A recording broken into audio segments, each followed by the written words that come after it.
Merry Beye, merci d'être là comme tous les mardis désormais ak yow dañuy waxtaane TIC. waaw loolu da nga décidé. tey dañu la laajoon ci Twitter.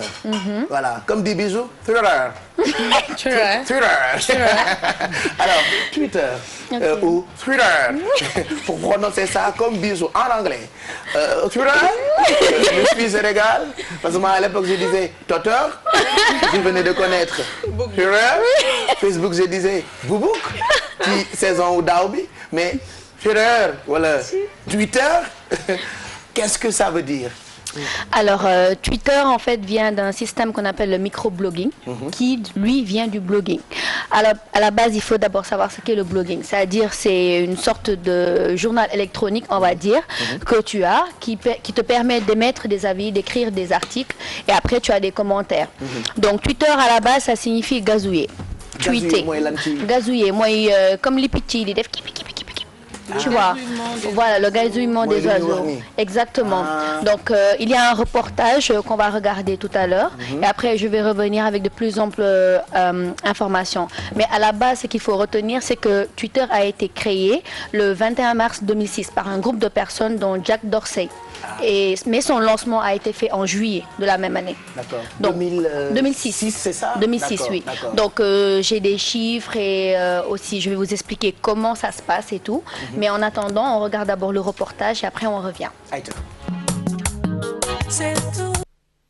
Si vous voulez, Twitter est un réseau social dont j'ai entendu parler.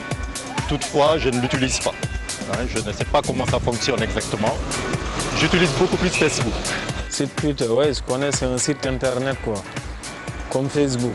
Twitter, malheureusement, non, je ne connaissais pas Twitter. Je ne sais pas ce que ça veut dire Twitter. Mais c'est quoi donc Twitter, ce réseau social si bien connu en Occident? Pour être clair, Twitter, c'est le Facebook pour les gens intelligents. Facebook, entre nous, on appelle ça Facebook, c'est pour le bas peuple.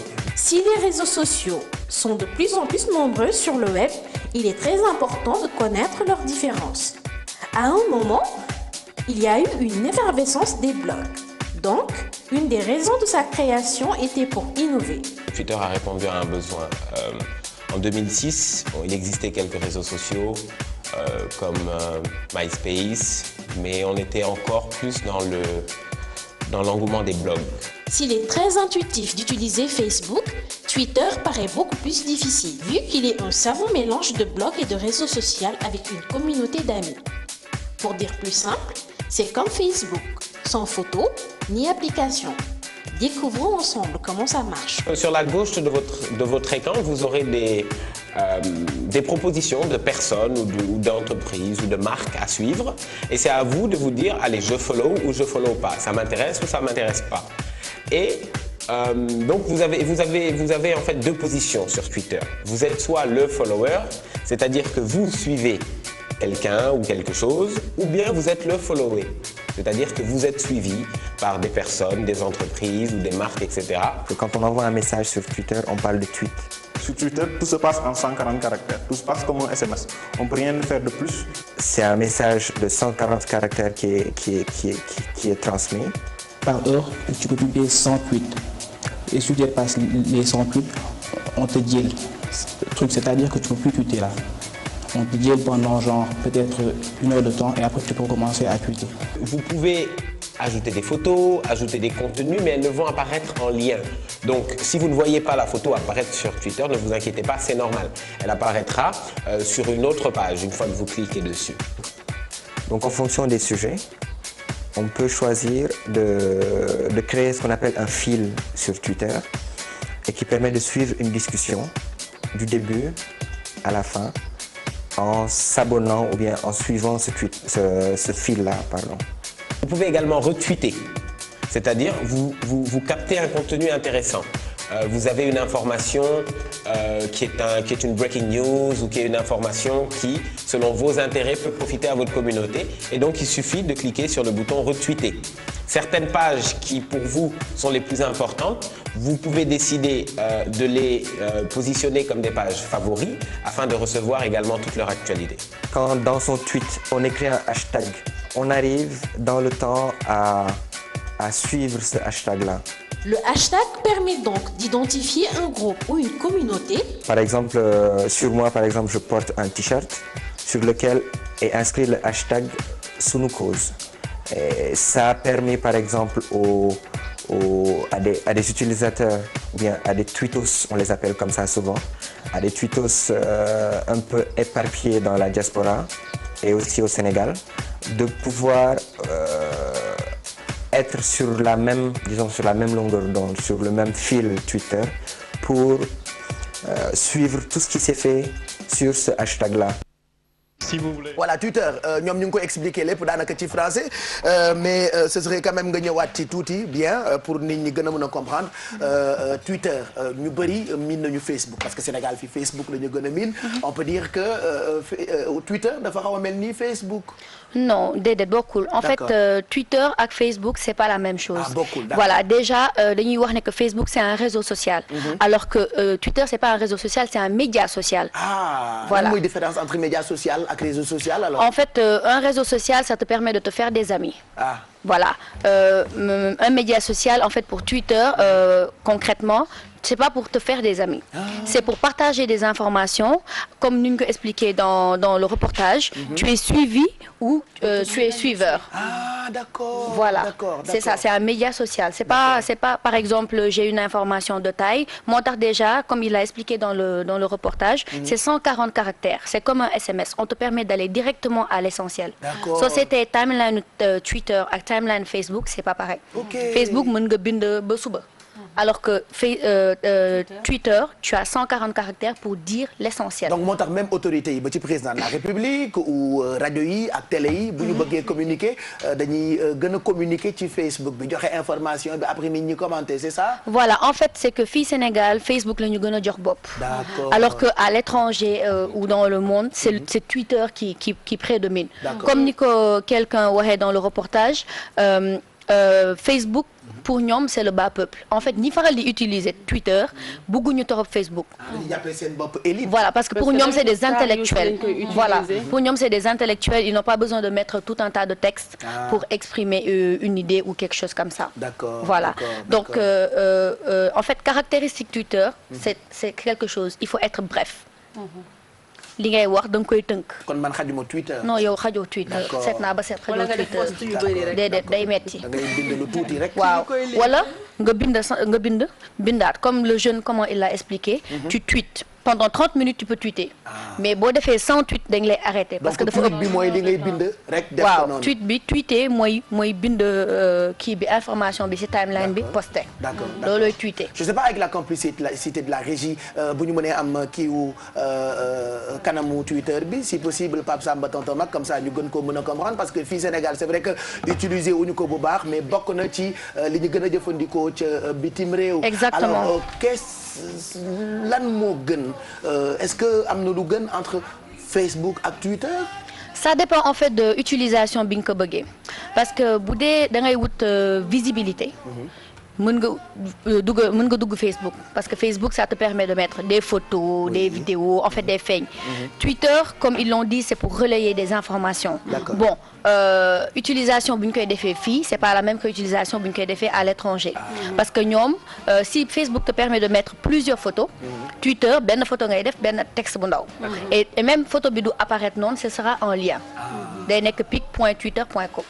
maanaam comme Facebook ni photo bi di fang. voilà bu dee Twitter boo dugalee photo bi du feeñ. non lien lay nekk léegi yow da ngay cliquer ci lien bi mu ubbi ci beneen fenêtre. d'accord la plupart du temps c'est comme ça que ça se passe. même procédé yi pour ubbi compte Twitter ak Facebook ñoo yam non voilà. presque bon c'est les mêmes informations qui reviennent. et tout mais timeline bi c'est pas pareil. da ngay fay boo bëggee ubbi compte Twitter. non c'est gratuit c'est comme Facebook c'est comme Facebook mais comme je t'ai dit fii nii Sénégal Facebook lañ gën a jox bopp que Twitter. D'accord. Voilà. Et surtout boo dee xool au niveau de l'étranger par exemple bu fekkee dafa am actualité ci dundu célébrité yi Twitter lañ koy njëkk a xamee. te ñoom dañuy tontuwante biir Twitter. voilà en fait par exemple boo ma tendancé Twitter mun naa la tontu ba pare def hashtag sa tur pour boo ko gisul sax keneen gis ko pour ñëw ne la kii wax na la kaay tontu ko. est-ce que les mêmes problèmes yi ñuy faral di am Facebook genre nga ibbi def sa par exemple Facebook boo ibbee am na 15000 Pape Cheikh. non loolu si loolu laa bëggoon ñëw en fait si loolu laa bëggoon ñëw une autre caractéristique de Twitter c'est que une tierce personne ne peut pas tweeter à ta place.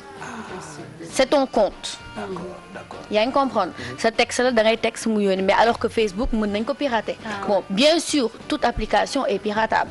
Mais ce qu'on peut dire de Twitter c'est que boobu mënoo ko déléguer sax à une autre personne. Tu comprends. mënoo ko déléguer yow yaay bind. sa follower yi gis la. tontu la. léegi si langage Twitter boobu laa bëgg a ñëw exactement. Parce qu'il y a des règles propres à Twitter. Comme Facebook da ngay décrire sa bopp. À moins que nga nekk benn Lady Gaga wala Obama t'as pas besoin de te décrire. Peut-être yow fii Sénégal yow Pape Cheikh la ñuy wax xëy na. Peut-être on sait pas. Mais il faut quand même te décrire. Ensuite il y a le replay. Ce qu'on dit répondre. C'est-à-dire par exemple tey bu ma ñëwee.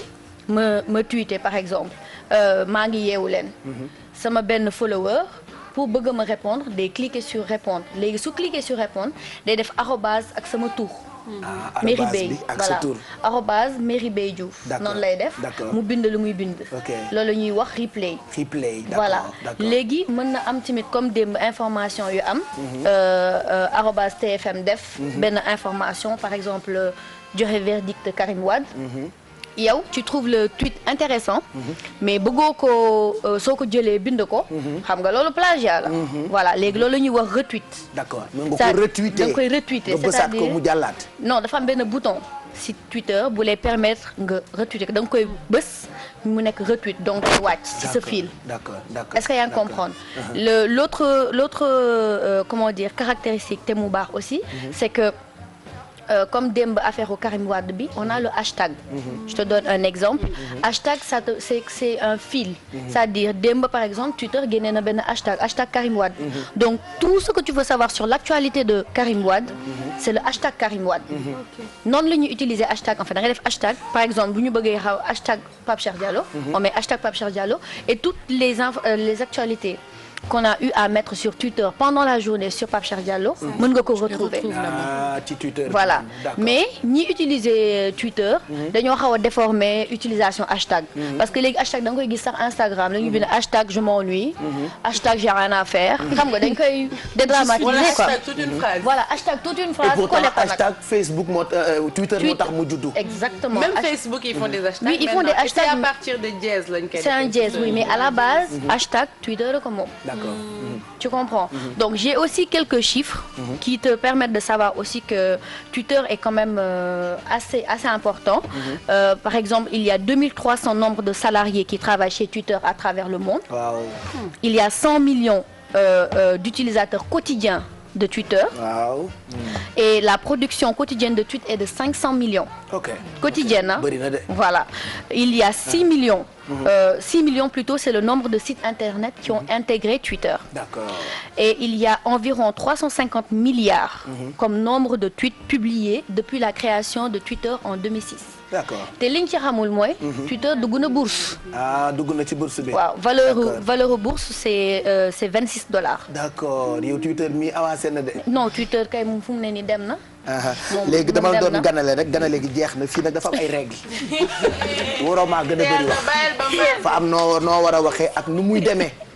Merry Beye bu fekkee da ngaa bëgg a ñëw bëgg maa ëppalee li ma wax bëgg a jël samay hashtag aussi du ma ko nangu. non man da nga non soit tu es réglé ou réglo léegi ma woowi keneen mu ñëw def ci tic lu leer laa wax non il faut que ma commencé ko léegi balaa muy ëppal xam naa ko. oui ma ëppalu ma da nga ma laaj question ma expliqué la. mënul gën a bëri wax man mi pourquoi mu bëgg a jël sama wax ma baal ko ndeysaan poulet dafa yaru nag. beaucoup bëri wax sama sujet la maîtrise. D'accord. Dernier mot. Voilà. Dernier mot pour Twitter. waaw léegi dernier mot dama doon joxe rek y a un top 10 des comptes Twitter les plus en vue au monde. D'accord sama boss. ak bu ñaan. Bisous. En tout cas à la date du 2 février 2015 nous avons Katy Perry, Justin Bieber, Barack Obama, Taylor Swift, YouTube, Lady Gaga, Justin Timberlake, Britney Spears, Rihanna et The Ellen Show. Donc aucun Sénégalais. Pourtant suñu président de la République mi ngi ci Twitter. waaw parce que aussi fii ñun Sénégal ñu ngi noonu Twitter mais ce serait bien ñi ko xamagul nekk ci Facebook bi ñu gën a dugg ci Twitter bi parce que da ngay tàggoo ak kumpa intéressant hier par exemple il y a eu beaucoup de commentaire par exemple ak télévision Futur Média li mu joxe comme hashtag mais merci Merry Beye. mais c'est moi. doo ko yemale fii ci Twitter peut-être dinañ ci gën a ñëwaat en développement expliquer ko ci écran bi pour que nit ñi gën koo mën a comprendre parce que désormais tous les mardis lépp lu jëm ci wàllu TIC dañu koy xam n'est-ce pas. waaw c'est vrai merci Merry Diouf. merci.